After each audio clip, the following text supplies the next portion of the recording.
Hello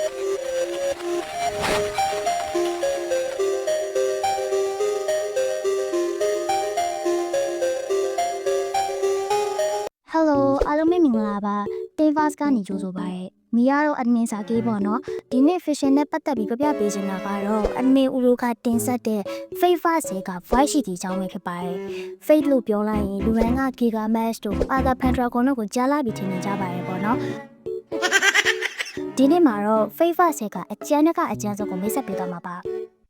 ။ပထမဆုံးအနေနဲ့ Why Voice Shiki ဘာလို့ Voice Shiki ကိုခေါ်ကြရလဲ။ခါရမှုဖြိုခိုင်လိုကီရှိကီရဲ့တမန်ကတော့ခါရာလို့တမန်ပါရဲ့အတိတ်ပဲကတော့ white ပေါ့နော်ဒါကြောင့်မို့လို့ white ရှိကီလို့ခေါ်ကြတာပါ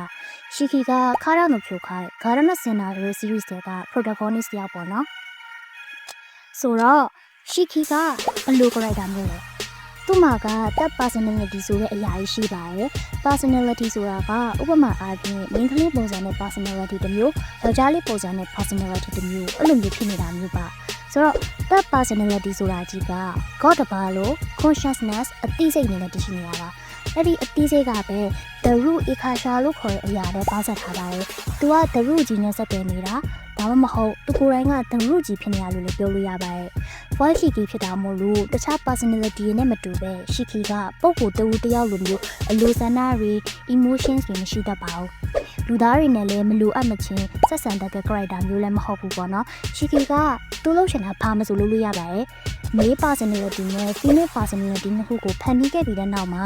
သူကသူ့ရဲ့ that personality အကြောင်းကိုဖုံးကွယ်ထားခဲ့ပါတယ် that personality က mind မှာနေရာယူတာထက် body မှာပို့ပြီးတော့နေရာယူပါတယ်ဆိုတော့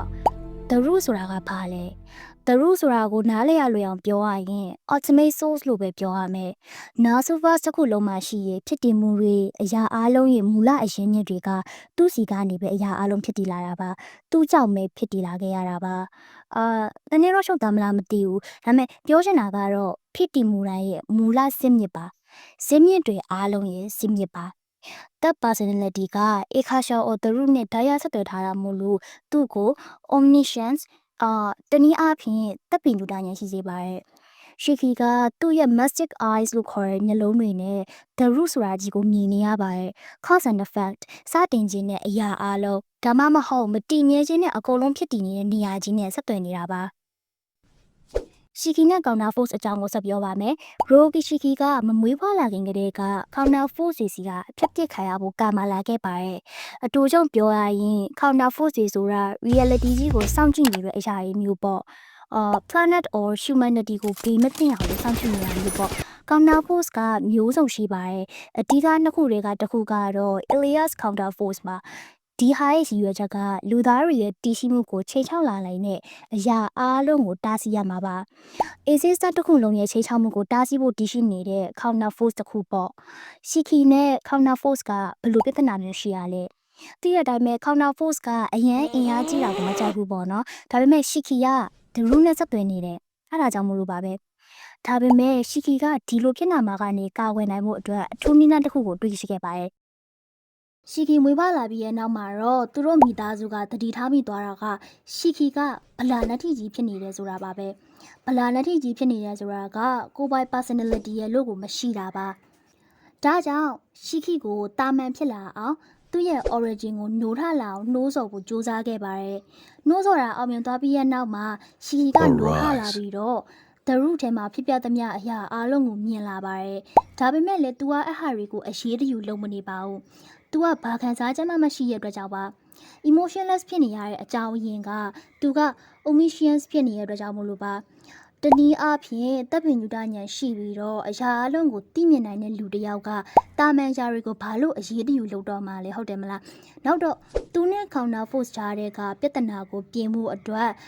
perfect personality နှစ်ခုကိုဖန်တီးလိုက်ပါတယ်အဲ့ဒီမှာဖုံးကနေပေါ်လာပါပြီ female shiki နဲ့ male shiki ဆိုပြီးတော့ပါvoid ဖြစ်နေတာကဘာမှမရှိတဲ့ nothingness ကြီးဖြစ်နေရနဲ့ဆင်ပါတယ် void ဆိုတာကဗလာကြီးဆိုတော့ဘာမှမရှိရတဲ့တူတူပါပဲဗလာနတ်တီဖြစ်နေတဲ့နောက်မှာတော့သူ့မှာခံစားချက်ဆိုတာလည်းမရှိနိုင်တော့ပါဘူး Shiki ရဲ့ ability Shiki ကဘာတွေလုပ်နိုင်လဲ ဒီမှာလေမမေတို့ပြောချင်တာကလေရှီခီရဲ့ ability တချို့ကိုပြောပြလို့ရပါမယ်အကုန်လုံးကိုပြောပြလို့တော့မဖြစ်ဘူးပေါ့နော်ဘာလို့လဲဆိုတော့က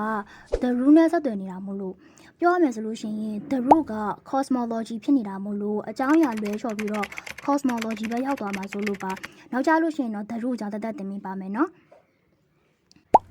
ရှိကီက conceptual level ကိုတက်ဖြတ်နိုင်ပါတယ် conceptual level ဆိုတာက abstract တွေကိုခေါ်တာပါ abstract တွေအကြောင်းကိုတော့ဒီ contact ပါရှိ admin Uroka ရဲ့ Telegram channel မှာရှင်းပြထားဖို့ပါတယ်ဒါပေမဲ့အတိုးချုပ်ပြောရမယ်ဆိုလို့ရှိရင် conceptual ဆိုတာက character တကောက်က idea law ဒါမှမဟုတ် fundamental set of reality အနေနဲ့တည်ရှိနေတာပါဥပမာပေးရရင်သူကိုယ်တိုင်ကအချိန်ကြီးအနေနဲ့တည်ရှိနေတာတို့ကံကြမ္မာကြီးအဖြစ်နဲ့တည်ရှိနေတာတို့ဖြတ်စည်းခြင်းဆိုတဲ့ concept ကြီးအနေနဲ့တည်ရှိနေတာမျိုးတို့ပါရှိခီကအဲ့လိုမျိုး level existence တွေကိုတက်ဖြတ်နိုင်ပါတယ်ဥပမာ instant death enemy ထဲက Rokidi က momentum ဆိုတဲ့အရှိန်ဟုန်ဆိုတဲ့ concept ကိုတက်လိုက်လို့အရှိန်လျော့သွားတယ်လို့မျိုးပါပဲရှိကီကလည်း concept တွေကိုတက်ပြစ်နိုင်ပါတယ် beauty time space အဲ့လိုအရာမျိုးတွေကိုတက်နိုင်တာမျိုးပါသူ့ရဲ့ magic eyes ဆိုခေါ်တဲ့မျက်လုံးတွေကအရာမှန်သမျှကိုရုပ်လုံးပေါ်နေအောင်လုပ်နိုင်ပြီးတော့ concept of death ဆိုတဲ့အရာကြီးကိုလက်ကင်ထားနိုင်ပါတယ်။ဒါကြောင့်သူကအရာအလုံးကိုတတ်နိုင်တာပါ